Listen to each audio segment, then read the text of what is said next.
अस्सलाम वालेकुम स्टूडेंट्स, कैसे हैं आप लोग। उम्मीद है खैर खैरियत से होंगे। तो जी आज जैसे कि हमने अकॉर्डिंग टू आवर डिसीजन कि हम बीकॉम की इंग्लिश स्टार्ट करेंगे। एक्चुअली सबके लिए BA, BCom, BSc home economics, लेकिन ज़्यादातर फोकस मेरा बीकॉम के हवाले से रहेगा, बीए और बीएससी के हवाले से। ठीक है, तो इंग्लिश हम स्टार्ट करने जा रहे हैं। तो इंग्लिश स्टार्ट करने से पहले मैं आपको बताती चलूँ कि कौन सी बुक ऐसी है जो आप परचेज़ करें और कौन से बुक आपकी सिलेबस में शामिल है। तो जी सबसे पहले लिटरेचर के हवाले से, ठीक है, आप ये लेंगे ये वाली book Oxford English for under graduate DH how की। ठीक है, अब मेरे पास तो ये थोड़ा 2 साल पहले का एडिशन है, क्योंकि 2 साल पहले मैंने किया था बीकॉम पार्ट 1 का एग्ज़ाम दिया था। ये उस वक्त की है, 2019 में मैं बीकॉम पार्ट 1 कर रही थी, तो ये उस वक्त का है, उस वक्त की बुक है मेरे पास। ठीक है, ये आपने लेनी है। इसमें आपको चैप्टर्स मिलेंगे। ठीक है, इसमें चैप्टर्स हैं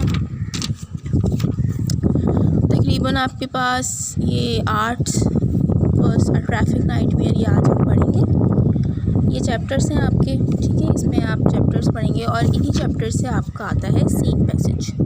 ठीक है, और अब जो दूसरी बुक है वो भी आपने ज़रूर बाय करनी है, वो है इसी की Oxford new edition, Oxford practice grammar with answer. ये है जॉन ईस्टवुड की, इसी की आपने ग्रामर की बुक लेनी है। यही बुक है, इसके अंदर tenses, preposition, articles, modal verbs, direct indirect, active passive. और मैं आपको मज़े की एक बात बताऊँ, 2019 के दिसंबर में जब मैं अपना पेपर दे रही थी ना इंग्लिश का, तो मेरे पास मेरे एग्ज़ाम्स में वही एक्टिव पैसिव आया।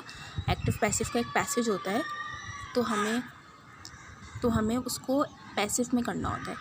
तो मेरे पास लिटरली वही पैसेज आया है जो इस बुक में था। मैं आपको सारे 5 ईयर के सवाल सॉल्व करवाऊंगी, लेकिन मैं आपको बता रही हूँ कि इंसान की लक कभी कभार कितनी खुशकिस्मत साबित होती है कि वो इस बुक की तो मैंने बहुत प्रैक्टिस की थी, तो मेरे पास वही पैसेज आया जो वही एक्टिव पैसिव का सवाल था कि जिसके पैसिव में मैंने प्रैक्टिस की थी, और वो इसी बुक से आया था एक्टिव पैसिव का क्वेश्चन। ठीक है, तो चलें हम अपना फर्स्ट लेसन स्टार्ट करते हैं। ठीक है जी, पहले लेसन का नाम है हमारा a traffic nightmare.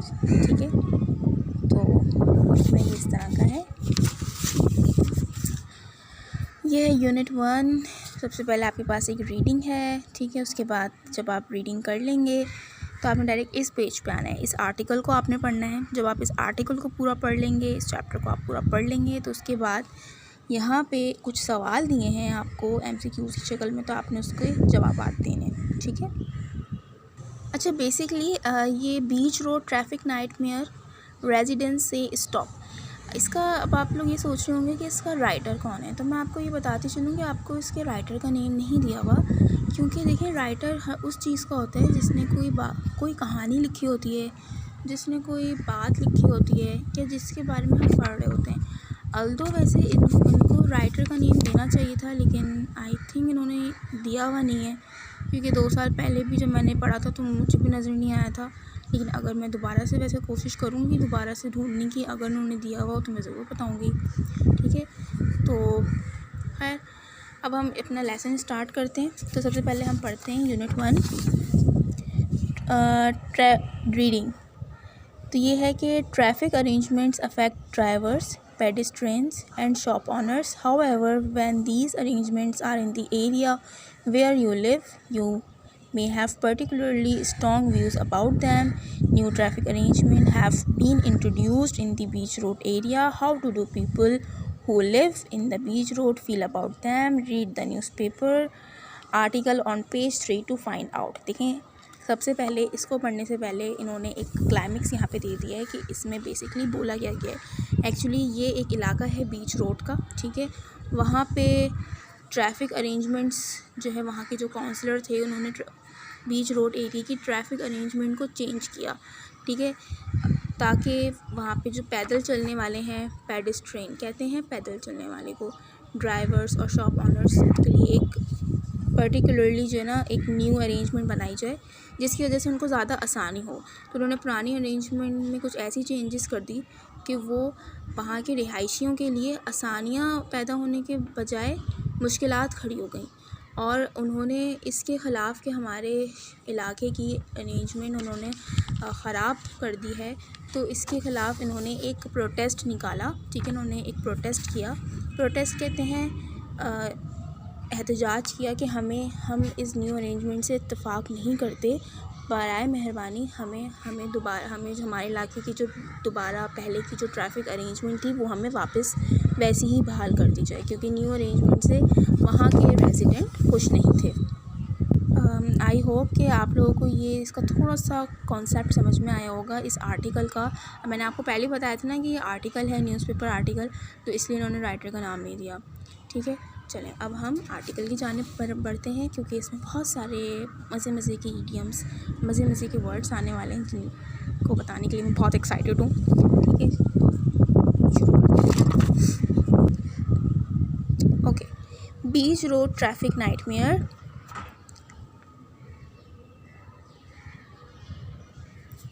Residents and schools in Beach Road are protesting against new traffic arrangement which have, according to one resident, turned over into a nightmare. ठीक है, इसका मतलब ये है कि बीच रोड में जितने भी रिहायशी हैं, जितने भी स्कूल जाने वाले लोग हैं, वो सारे एहतजाज कर रहे हैं न्यू ट्रैफिक अरेंजमेंट्स के ख़िलाफ़। और एक रेजिडेंट के मुताबिक ये जुमला सुनने में आया है कि उसने इस न्यू ट्रैफिक अरेंजमेंट को एक डरावने ख़ौफ का नाम दिया है, turn our lives into a nightmare, यानी कि इस न्यू ट्रैफिक अरेंजमेंट की वजह से हमारी ज़िंदगी एक डरावने ख़ौफ में मुंतकिल हो गई है। ठीक है, अब हम आगे ये पढ़ते हैं कि इस न्यू अरेंजमेंट ट्रैफिक की वजह से उन लोगों की ज़िंदगियाँ कैसे मुतासर हुई। ठीक है जी, the new arrangements come into force last Monday, Black Monday as another resident called it. But before then, Beach Road was a one-way road for traffic traveling from south to north. अच्छा, जो ये new arrangements थी ये कब हुई? ये पिछले last Monday को हुई, और यानी पिछले लास्ट मंडे को ही ये सारी तब्दीलियाँ हुई थी। तो एक रिहायशी के, एक रेजिडेंट के मुताबिक जिस लास्ट मंडे को ये तब्दीलियाँ हुई वो मंडे उसने ब्लैक मंडे को नाम दे दिया है। ठीक है, अब बीच रोड में क्या होता था पहले कि बीच रोड का जो ट्रैफ़िक था वो वन वे रोड ट्रैफ़िक था। वन वे रोड ट्रैफिक से समझते हैं आप लोग, साउथ टू नॉर्थ, मतलब वन वे रोड ट्रैफ़िक ऐसा होता है कि जिसमें गाड़ियाँ एक ही सिम से आ रही होती हैं। कोई भी इस तरह का नहीं होता है कि यहाँ एक सिम से आ भी रही हैं और जा भी रही हैं। ठीक है, बहुत सारी रोड्स आपने देखा होगा कि बीच में एक लाइन बनी हुई होगी जिसमें ये पता होगा, या फुटपाथ बना हुआ होगा कि यहाँ से गाड़ियाँ जाती हैं और वहाँ से गाड़ियाँ वापस आती हैं, कि अगर एक लेन में साउथ टू नॉर्थ जा रही हैं तो वहीं से नॉर्थ टू साउथ जा रही हैं। ठीक है, तो पहले यहाँ का सिस्टम ऐसा था कि वन वे रोड थी और साउथ टू नॉर्थ जाती थी। They suited the resident and the 3 school there because not much traffic used the road. तो इसी वजह से वहाँ के बहुत ज़्यादा रेजिडेंट और वहाँ पे 3 स्कूल कायम हैं, तो इस वजह से ट्रैफिक बहुत ज़्यादा होता नहीं था, क्योंकि वन वे था, 3 स्कूल थे। ठीक है, बहुत सारे लोगों के लिए कन्वीनियंट भी था। Most use the more convenient hill streets 2 blocks to the west which was also open only to traffic travelling from now south to north. ठीक है, साउथ टू नॉर्थ। अब वहाँ पे बहुत ज़्यादा ट्रैफिक भी नहीं था, और वहाँ पे 2 ब्लॉक्स भी ऑलरेडी पहले से मौजूद थे उस रोड पे, ताकि अगर बहुत ज़्यादा ट्रैफिक हो जाए तो वो वाली ब्लॉक खोल दी जाए और ट्रैफिक का जल्द से जल्द ख़त्म हो जाए ट्रैफिक। यानी उन्होंने पहले बहुत ज़्यादा रिहाइशों के लिए आसानी की हुई थी। लेकिन but now things have change as from last Monday, लेकिन बहुत सारी तब्दीलियाँ हो गई हैं लास्ट मंडे से, जब से न्यू ट्रैफिक अरेंजमेंट आई है। क्या क्या तब्दीलियाँ हुई हैं हम देखते हैं। Hill street can only be use by traffic travelling in the reverse direction. जो हिल स्ट्रीट थी वो अब सिर्फ कौन लोग यूज़ कर सकते हैं? जो ट्रैफिक ट्रैवलिंग पे जो उल्टे डायरेक्शन में जो आ रहे होते हैं, यानी नॉर्थ टू साउथ। ठीक है, सिर्फ उनके लिए वही हिल स्ट्रीट यूज़ कर सकते हैं। उन्होंने ऐसा कुछ इंतज़ाम कर दिया। To make matter worse, Park Street, which lies between Hill Street and Beach Road and was open two-way traffic, is now limited to southbound traffic. और इन्होंने एक चीज़ और कर दी कि जिस रास्ते से पार्क खुलता था, जो रास्ता पार्क की तरफ जाता था, उन्होंने उस रास्ते को हिल स्ट्रीट और बीच रोड के दरमियान में खोल दिया। अब दोनों तरफ से जो पार्क का रास्ता है वो अब दोनों तरफ से फंसा हुआ है। आने वाले साउथ टू नॉर्थ भी ट्रैफिक जा रहा है और वहाँ से नॉर्थ टू साउथ भी ट्रैफिक जा रहा है, यानी दोनों तरफ से रास्ता उन्होंने खोल दिया, 2 वे ट्रैफिक कर दिया, ठीक है। As a result all south to north traffic is now squeezed and hitherto peaceful beach road. अब उसके नतीजे में क्या हुआ कि जो ये दोनों तरफ से ट्रैफिक था, अब वो इतना ज़्यादा बाउंड हो गया है, इतना ज़्यादा कंजस्टेड हो गया है कि जब साउथ 2 वे रोड से जब साउथ टू नॉर्थ भी गाड़ियाँ आ रही हैं, नॉर्थ टू साउथ भी गाड़ियाँ आ रही हैं, इतना ट्रैफिक भर गया है कि ऐसा लगता है कि कंजस्टेड हो गया है, जैसे कि शदीद कंजस्टेड। जब ट्रैफिक भर जाता है तो गाड़ी तो गुजर ही नहीं सकती, तो इतना ज़्यादा मतलब वहाँ के रिहायशियों के लिए मसले हो गए, ठीक है। अब आगे क्या कह रहे हैं, तो वहाँ के रिहायशी जो लोग थे बहुत ज़्यादा गुस्सा थे इस बात पे, और उनको बहुत शदीद गुस्सा आ रहा था कि हमारे अच्छी खासी ट्रैफिक को उन्होंने ख़राब कर दिया। तो इस बात पे वह एहतजाज कर रहे थे कि जल्द से जल्द इस ट्रैफिक को ख़त्म किया जाए। तो अब ये एहतजाज होता है, ठीक है। उसके बाद कमेटी बैठती है, ठीक है। कमेटी में क्या बोलते हैं कि पहले हम थोड़ा सा यहाँ से पढ़ लेते हैं, ठीक है। To get across the park to the clinic, now we need a pair of wings. Our spokesman for the authorities stated these changes have been made in order to improve traffic flow. ये जो changes थी ये इसलिए की गई थी ताकि traffic का फ़्लो आसान हो, लेकिन उन्होंने इस तरह की चेंजेस की कि आसान होने के बजाय और बिगड़ गया। Computer aided studies show that traffic coming from the city center along Bay Street to Clifton Bridge will be speeded up considerably if it is allowed to travel Road Hill Street and Park Street. This means that all the northbound traffic will have to go along Island Way and turn north into Beach Road. This will be inconvenient for the inhabitants there to start, but once they get used to it, the complaints will die down. Basically इस पूरे passage का मतलब ये है कि जो नई arrangement थी वो आसानी के लिए की गई थी, लेकिन आसानी होने के बावजूद मुश्किलात खड़ी हो गई, और हिल स्ट्रीट, बे स्ट्रीट से लेके क्लिफ्टन ब्रिज तक जो रास्ता जाता है वो भी बहुत ज़्यादा कंजस्टेड हो गया है। पहले तो सिर्फ ये था कि वहाँ पे बहुत ज़्यादा रश नहीं होता था ट्रैफिक का, तो वहाँ से लोग आसानी से सफ़र कर लेते थे। लेकिन जब बीच रोड पे ही इतना ट्रैफिक कर लिया तो लोगों ने, एक होता है ना शॉर्टकट निकालते हैं, चलो इस रास्ते से नहीं, यहाँ बहुत ट्रैफिक होता है, हम दूसरा रास्ता शॉर्टकट लेते हैं। तो शॉर्टकट के ज़रिए जो क्लिफ्टन ब्रिज का रास्ता था वो भी बहुत कंजस्टेड हो गया, तो इस वजह से बहुत ज़्यादा परेशानियाँ फेस कर रहे थे वहाँ के रेजिडेंट।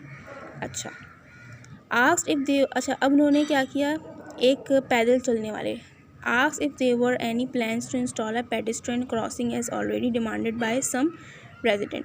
अब यहाँ पे एक हम पेडेस्ट्रियन कहते हैं पैदल चलने वाले को। अब यहाँ पे एक पैदल चलने वाले का मुतालबा सुना गया कि उसने क्या बोला न्यू अरेंजमेंट्स के से, उन्होंने कहा we have no such plans at present, however we will be monitoring the situation carefully and if there seems to be need for some form of crossing it will receive serious consideration. It should be pointed out however that such a crossing as well as costing money would interfere with traffic flow. अच्छा, जब उस asked if there were any plan to install, अच्छा इसमें जो ये बात लिखी है ना कि asked if there were any plan to install a pedestrian crossing already demanded by some resident, जब उनसे जिन्होंने ये न्यू ट्रैफिक अरेंजमेंट की थी वहाँ के काउंसलर ने, जब उनसे ये पूछा गया कि भाई चलें, आपने पैदल चलने वालों के लिए क्या सोचा है, क्योंकि जो पैदल चलने वाले लोग होते हैं उनको भी तो इस ट्रैफिक से मुश्किलात का सामना है। अब जाहिर सी बात है, अब हर किसी के पास तो कार नहीं होती, हर किसी के पास तो बाइक नहीं होती, तो बहुत सारे लोग पैदल चलते हैं। तो उन्होंने इस बात का जवाब ये दिया कि हमारे पास अभी फ़िलहाल तो कोई प्लान नहीं है, we have no such plans at present, लेकिन हम सिचुएशन को हैंडल करने की कोशिश कर रहे हैं, सिचुएशन को भी मॉनिटर कर रहे हैं, देख रहे हैं कि अगर इन सब के लिए भी कोई वर्क निकलता है, कोई आइडिया निकलता है तो उस पर ज़रूर वर्क करें, और अगर हमारे पास कोई सीरियस सी कंसिडरेशन आई, कोई सीरियस बात आई तो हम ज़रूर इस पर काम करेंगे। लेकिन अभी तो हमारा यही है कि ट्रैफिक में बहुत ज़्यादा पैसा खर्च हो चुका है, यानी कि जो उन्होंने अरेंजमेंट की थी उसको वापस से दोबारा उसे अरेंज करने के लिए, जाहिर सी बात है पैसा उन्होंने अपना लगाया और वो बर्बाद हो गया, तो इतनी जल्दी तो काम नहीं होगा। लेकिन उनका यही है कि अभी तक हमारे पास ऐसा कोई प्लान नहीं है कि जिससे फ़ौरी तौर पे सूरत हाल पे काबू पाया जाए, लेकिन आहिस्ता आहिस्ता से सूरत हाल पे काबू पाया जा सकता है, ठीक है। The committee of the beach road resident association बराह will hold an emergency meeting tonight to discuss the situation. और आज रात उन्होंने फिर, जो कमेटी थी बीच रोड की, उन्होंने फिर मीटिंग रखी है सिचुएशन को हैंडल करने के लिए।